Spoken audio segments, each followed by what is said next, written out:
and gentlemen, today we're going to be speaking about the feminine, sacred feminine divine. This is Ascent Expo 2015, and we're so blessed to join here today for our Consciousness Collective, for information about what the public can learn about the feminine divine and what that really means, and how you can have a partner who is divine and how you can be one. So, ladies, I would love it if you would kindly introduce yourself and what you would like to inspire. Hi everyone, my name is Annalisa. I was kind of born into this world with this mission, this intense mission, but I've taken kind of a feminine approach and kind of let it unfold. And here I am now, these amazing goddesses. And what does that mean to be a goddess? It means that we're all awakening to that we are all God. This is an amazing time to be alive. We're at the Ascent Expo, and what's happening on this planet right now is an ascension. We're remembering what we already know. We're waking up to our true nature, and that true nature is a more balanced human. We're walking into a new paradigm of sustainability and balance, and that means embodying both the feminine and the masculine in all of us. It's not about we're women and you're men, or we're goddesses and you're not. It's that we're all becoming more balanced. Women and men are different. We're not. I'm going off. Sorry. I'm a freedom facilitator, a life coach of sorts. I'm a producer. I'm developing a talk show and a music show. I'm here really just to be a vehicle for God's love. I'm not afraid to say the word God. It's not about being religious. As we know, religions divide, but spirituality brings us together. So we're really here to be in divine union with each other and within ourselves. So I'm here just to remind people to remember. Hi, my name is Ava. I'm dubbed the Skin Glow Goddess by Whole Foods, and I have a health coaching practice called Raw Beauty in Action. And really, this question of what it really means to be beautiful, what it really means to be a goddess and a woman on a planet at this time. What I like to say is that there's nothing more beautiful than a woman that's really dropped all the way into her womb space, and she's walking this planet as an activated goddess, an alive being that's pulsing the same pulse that the mother pulses through her body, and being the presence of divine love and divinity and unification, and loving on our males. It's no more male bashing time, and it's being collective with our sisters and co-creating together. That's what we're all about. All right. Thank you, Ava. My name is Samavesha. It's Sanskrit for divine union. And so my company, Speaking Tree of Life, is known as the Sacred Union Tree of Life. That trunk is half male and half female. For those of you that have seen the ancient paintings of the hermaphrodite, it's both the Shiva and the Shakti, both the sun and the moon. You do not have the conscious feminine without the conscious masculine simultaneously present. In physics, you want to call it coatomic. There's a symbiosis, a synthesis, an alchemy. So my Soul Intelligence Academy through Speaking Tree of Life is the alchemy of both that feminine, masculine, divine. And that's the awakening of the new divine human. That's the blueprint of our wholeness. That I can love both my feminine and masculine shadow, and I can also love and honor and respect my feminine and masculine light. And through their fusion in a whole new frickin' shamanic way, I get to bring this amazing gift into the world that is uniquely my divine blueprint that no other soul on the entire planet has. And so that's what my gifts are dedicated to, for you and me and we. Thank you. So we have this information of consciousness, of collective feminism, and how do we channel that? What do we do with this information? How can we get there? What does that mean? What's the process? What do we do with this? And that's why I love having these three women here today to explain how we get to the deeper core levels of who we are and what we want our world about being authentic, about being genuine, about having compassion in the world and making change. I feel like that the feminine divine is when you're truly channeled into knowing your mission in the planet, and every day you're working for, first of all, yourself. That's where we all start off with change, is self-acceptance and love, and starting that journey. And I know that I see so many women these days that they can't even look at themselves in the mirror. And that's where you start off. Every day, looking at yourself and honoring where you are in that present moment, and encouraging yourself, what am I going to create today? Where is my passion? How do I come alive to make the rest of the world come alive? And I would love it if you want to be true to yourself and ask yourself this question every day, because that's really where inspiration starts off, is with our questions. How can we be our better selves? So, can you tell us some tricks that you do, possibly, Annalise, that help you feel beautiful and abundant, so you can share that in your projects and all the environmental projects and education that you provide? It definitely starts with self-love, and because we're a body temple, we need to treat this body right. It's what we put in our bodies, it's what comes out of our bodies. I like to say what goes in your mouth and what comes out of your mouth. Your self-talk in your brain, doing meditation and yoga and exercising, and I loved what she was saying earlier, but I'm the same way. We can connect with the earth, get barefooted on the ground, hug a tree. You can just like turn yourself on, right? Self-pleasuring in all those ways, slathering yourselves with oil. Activation. And really self-love, like loving what comes up. Stop berating and belittling ourselves for all these things that come up. We're all human. We've already been fully enlightened, multidimensional beings. We're here to have this human experience and to master our relationships and to learn self-love. And when someone really loves themselves, they cannot harm another. You've heard that, right? If you truly love yourself, you cannot harm someone else. And when you see that somebody is acting in a less than divine way, and you realize that they're in pain, they're suffering, it's the suffering that's coming out, we can have so much more compassion. So I think the feminine way that we're evolving into in the year of the sheep is this more compassionate, feminine, intuitive way that's going to become the norm. We really are. We're feeling each other. We all have the same experience. We're all saying the same thing. All these panels today, we're all just saying the same thing, right?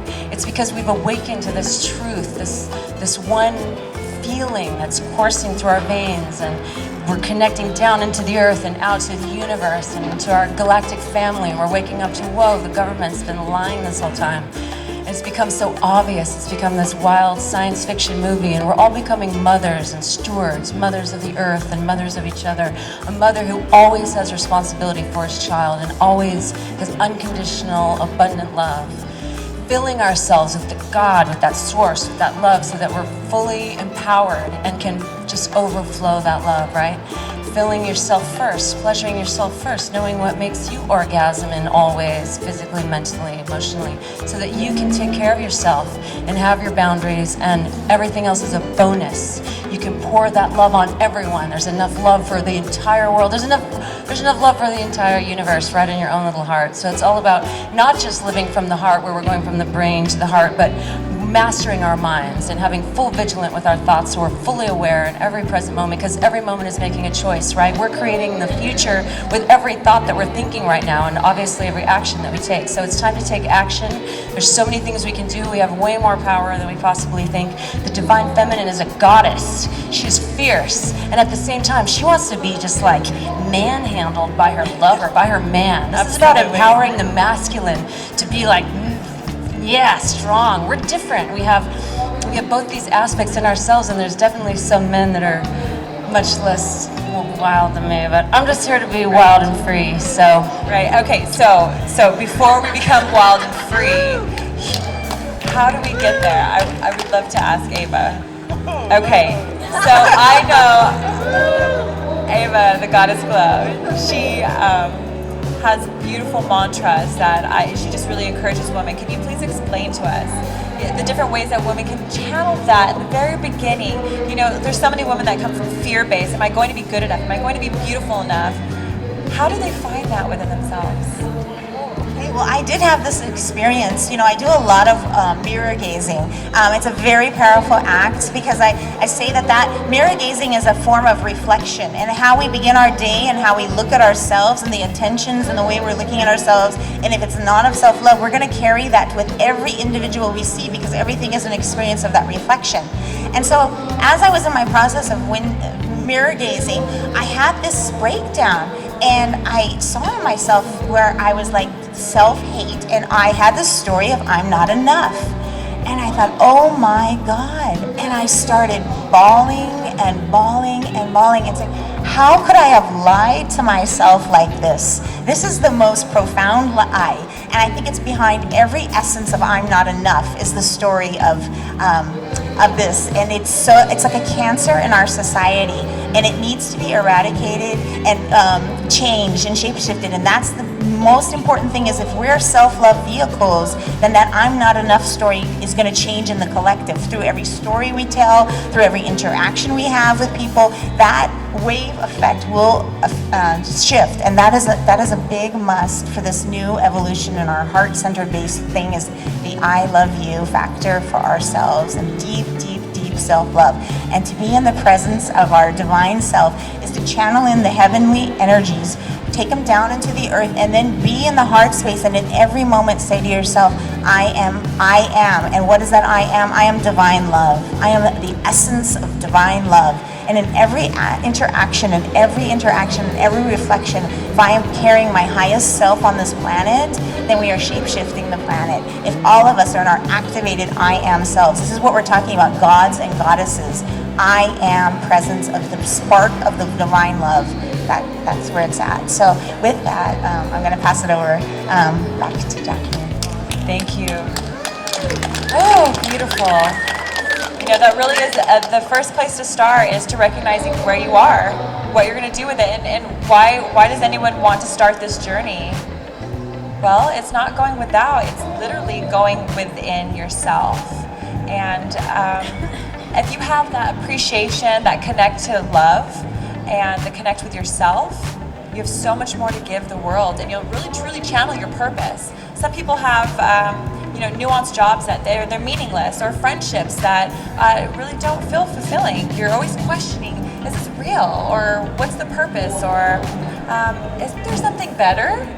I know there is. Where are the answers, and why does that girl over there, why does she seem to have it, and why is she glowing? You know, why does everyone treat her like this goddess? I want to feel that way, or I want that goddess right next to me because I deserve love too. So the more we recognize where we are, it's kind of scary. It's kind of talking about that fear base no one really wants to get down to, but it's real. And we make building blocks every single day, adding to your love cup, being disciplined, everything you're adding to your body, your food, your nutrients, the people you surround yourself with. Right now, everyone who's joined here today is making an investment in themselves. Honestly, it's good to be selfish in that way, because you're internalizing that. And the more that you are, the more that you have to give. And that's truly when we have that exchange of energy.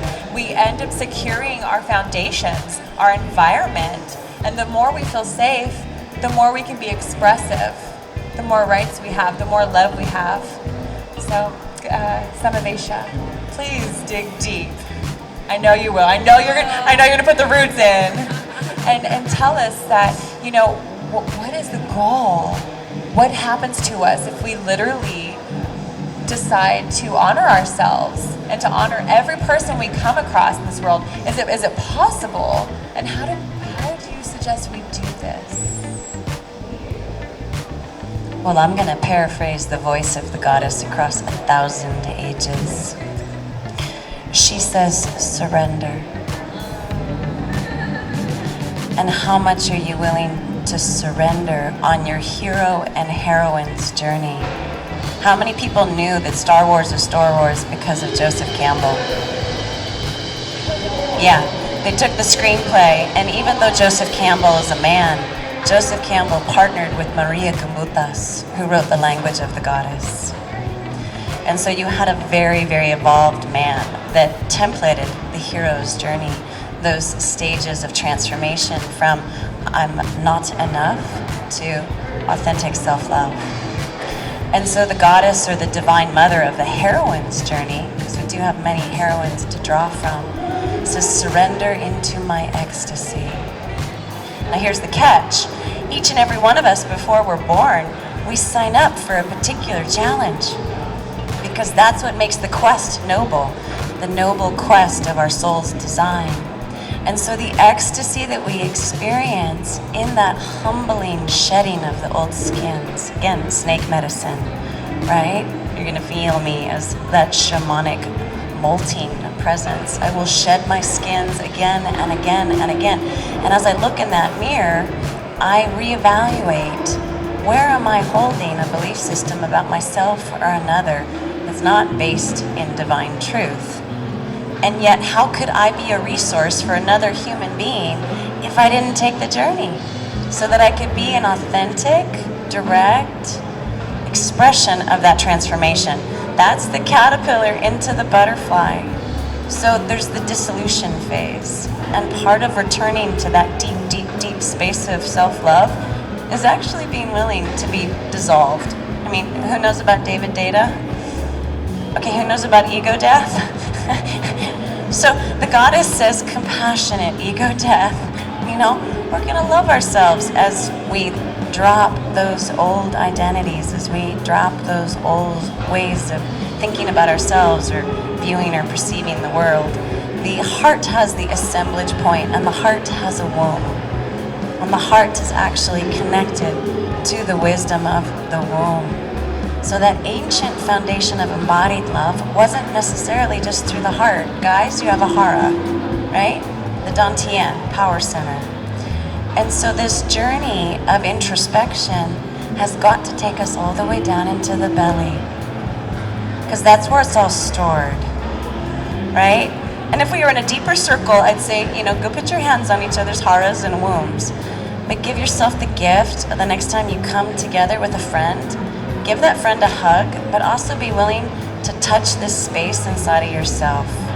And if you ever have a moment's doubt, I don't have a freaking clue what to do in this situation, breathe all the way down your spinal column, all the way down into the earth. Then open up that channel above your head, and then place your hands on both your womb and your heart. Please do me the favor of always reverencing both the womb space and the heart space. There's different intelligence systems here, right? This is our connection to like infinite intelligence. This is our connection to love. This is our connection to power. And as a unified human being, human divine being, it takes all of them.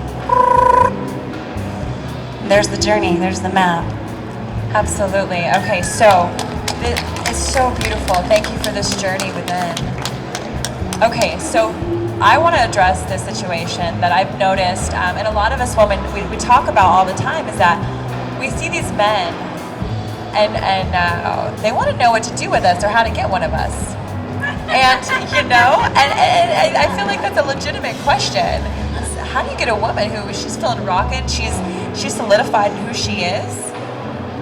Well, what does a man do with that?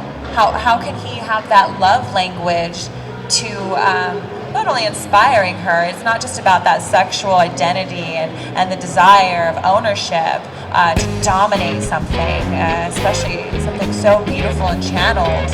That's what we ultimately want, is the best. That's what we all instinctually want. So what can men do? Like, what kind of language can they use with us, or what kind of transformation can they have within themselves to be useful to this woman? Because what woman just wants a guy is to be like, okay, well, you're beautiful, now what do I do with you? You know, you know, there's all this misplaced energy, and you know. So, ladies, anyone have any idea of what we can suggest for these men and how to reach to us, how to talk to us? You know, it's times are changing. We want more because we've got so much more to give. They have no idea with what we have to give anymore. So, you know, it's very enticing. You can give more. Oh, okay. I'd love to hear about what that is in just a moment. Please, Ava. Oh yes, I want to acknowledge the brothers that are doing the work. And if you have just here, sitting here, that means you're beginning doing the work if you haven't been doing the work, because we notice that. That's what we're looking for, is men that are evolving and wanting to shift or have made that journey to shift. And we're here to nurture you, because here's the thing. We've been going through centuries of the man bashing the woman and the woman retracting. And what we are saying here is fully embodied goddesses, just like the earth. We're here to nurture you, and we want that role. And we're looking for a man that can step up and stand next to us. And if we see that you're doing that kind of work, we will be there for you.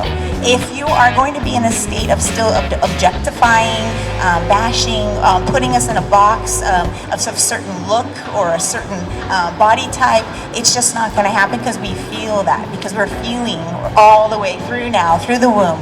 And so that is what we're looking for. We're looking for men to be doing the work and honoring you for doing that. It's not like, oh, you're not, so I don't want to talk to you. It's like, how can I entice you? Because I think a lot of times, we're talking a little bit in the bedroom stuff too earlier, is that a woman can actually help a man into learning tools and techniques if he is open to it. And so it's like they're giving and we're receiving and we're giving back and we're nurturing in every aspect. And so we're inviting you to come into this new paradigm with us.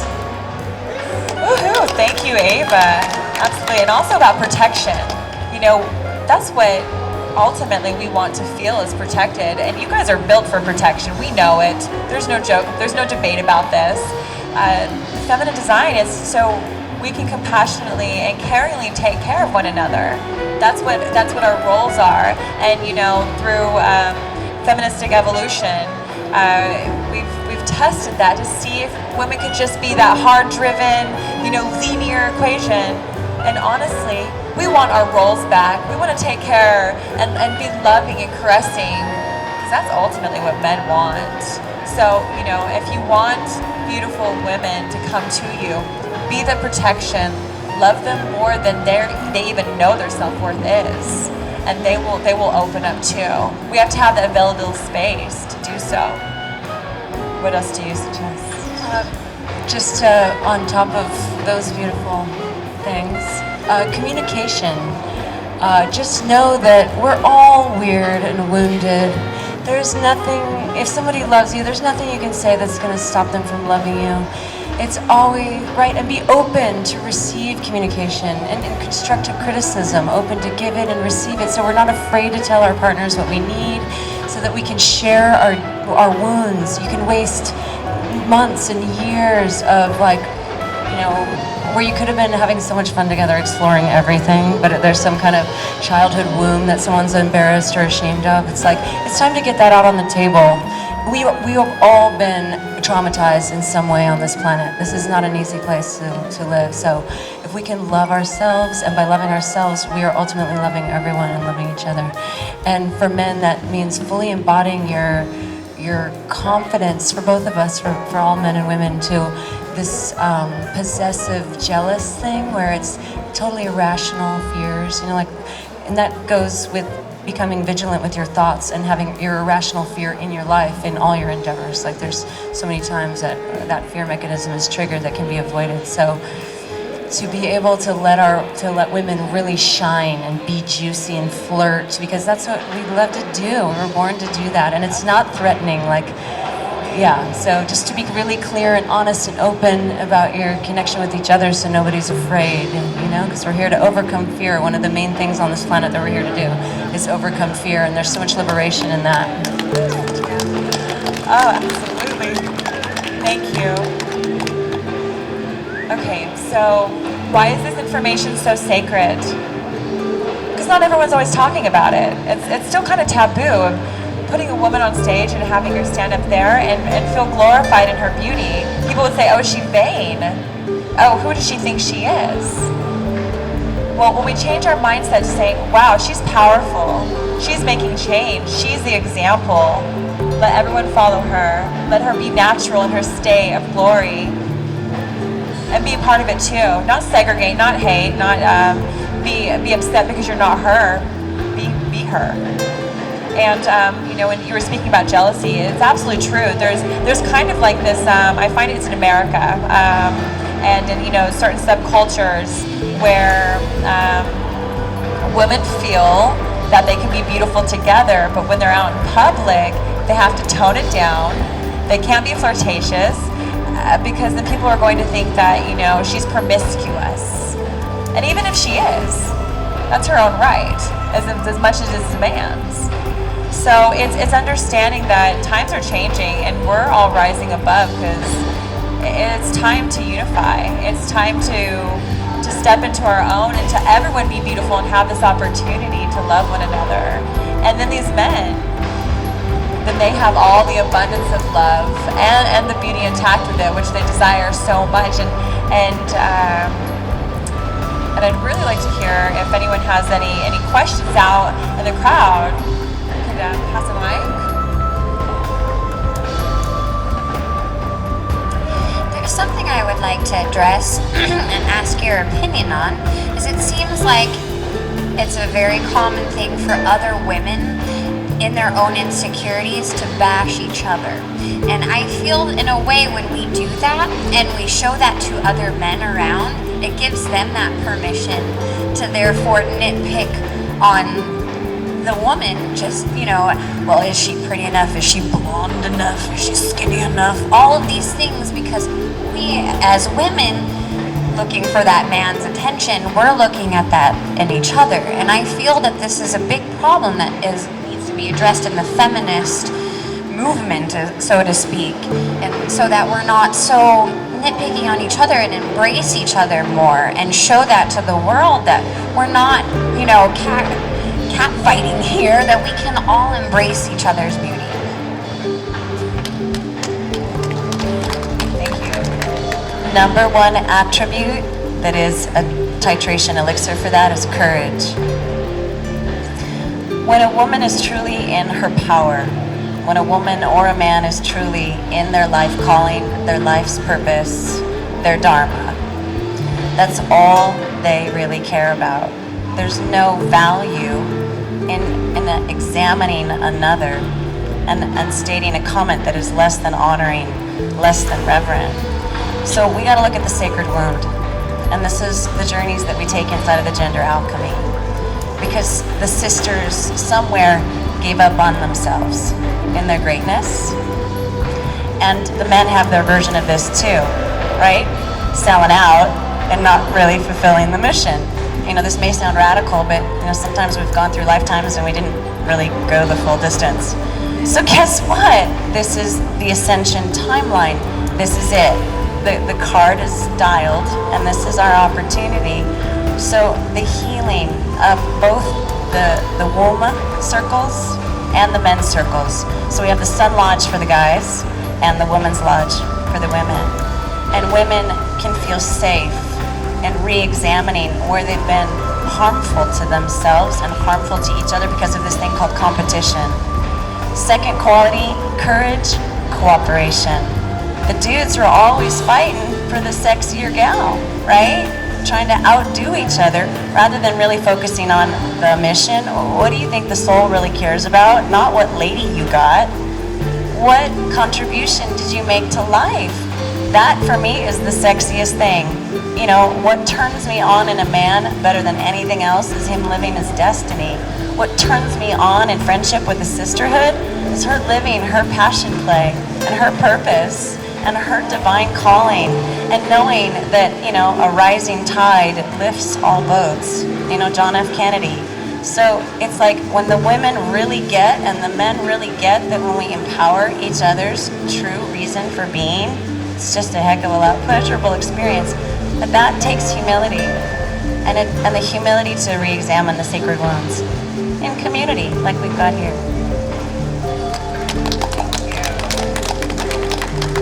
Okay, I know there's another gentleman with a question, if we may. Thank you.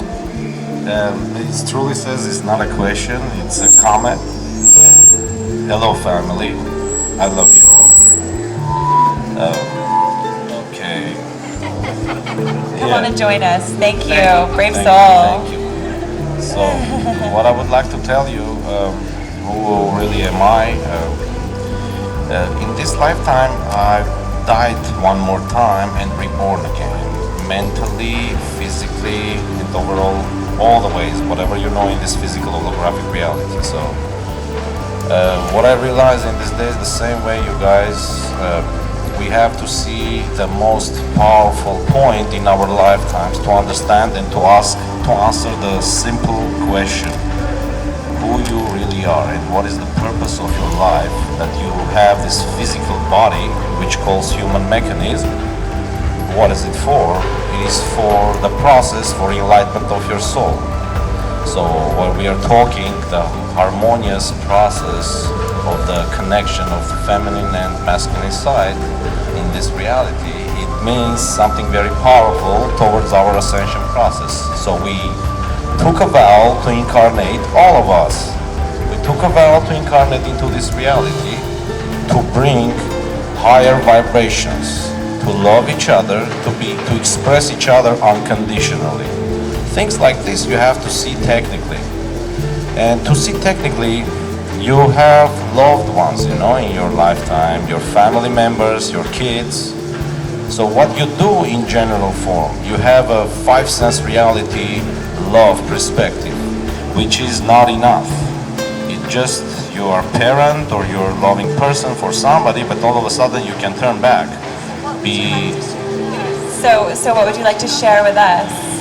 So what I would like to share with you ladies, when I was passing by, it is that beautiful thought process that all my lifetime I've been looking for all of you as my lost family members, and all of a sudden I found you because this is Ascent Expo. Somebody put that name Ascent.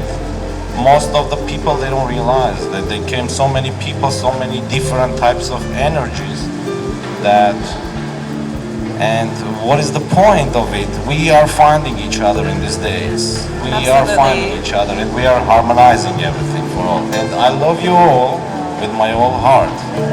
Thank you for honoring our space. Thank you. What's your name? My name is Artem. Thank you, Arkham.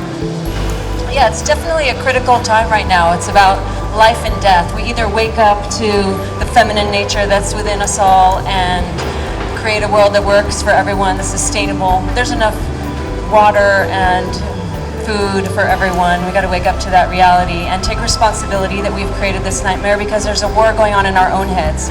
So taking responsibility for the thoughts of fear and aggression that we have in our own lives and how we're perpetuating this nightmare and turning it into the dream that we all know exists, this golden age that we're entering of divine union with the feminine and masculine, and honoring the Mother Earth again, and living like stewards for each other in this beautiful time. It's an amazing time to be alive, right? The time of awakening. Absolutely. And thank you so much for being, for honoring us and coming over, because that's what it's really about, is realizing the significance of when we do gather. What is our main purpose? What is this synergist? What is the combination of our emotional growth? When we come together and we're being honest and open and real, is when we make change. And it's more than just our own one experience in that 1 hour of your day. It's looking out that's your life that you're building for you and then providing for everyone else. So thank you for coming over to us and sharing the space of femininity. A lot of men are very intimidated, and I'd like to encourage all of you to look at these women around here and see who's honoring themselves. And when you do congratulate them, say thank you for sharing your beauty with the world, because now we have peace here. Now we have more love. We've got more abundance, and I love the way you're styling it. The more you promote these women, the more you're building a safety net for letting them know it's okay. There's a lot of times we walk around here, we have to kind of be careful what time it is, because if not, we're going to attract a bunch of men that we're not looking for that energy. We're looking for the sacred spaces to be beautiful. So that's where men really have this power, this powerhouse, this protection agency. And I keep talking about that because that's really a key factor for us right now. And that's where the energy shift will come over. And if you want all this lovely divineness, it's yours to have. Create the space. And you can do that daily by loving yourself. Don't wait for someone to come over and save you and love you. Love yourself, and you'll be so much more attracting to others. And that's where it builds. That's where the stepping stones are. And that's where we bridge the gaps, and that's where we ascend together. I can't ascend by myself. I could be up here saying ascension all day long. Nothing's gonna happen. We need each other for this. That's the beauty of it. That's the catch-22. That's where it gets really juicy and beautiful. That's where all the stories happen, and that's where we play. Once we get over all like the little minuscule things of like food and water resources, and we come together. And that's what we want to do as people, as party and communities. You know, that's the true essence of fun and play and reaching into bringing the feminine and the masculine together. That's where it's sexual. That's where we procreate. That's where we recreate. So think about your daily lives and what you do for self-love. You know, what are your feminine characteristics that you come out with? Does that mean taking extra care of yourself, being compassionate, having that extra love, that resource, tapping in? You know, all the men can do it too. And I know a lot of beautiful men that do, and the more I see it, I'm like, oh, there's a whole new foundation of men out here, and it's beautiful. And the women that are bringing this up, I love being around all these goddesses because we promote each other. I'm now safe in my sisterhood. And that means we can just flow together, honor each other in a whole new society. So, thank you very much for joining us today. Bless you all. The Expo 2015.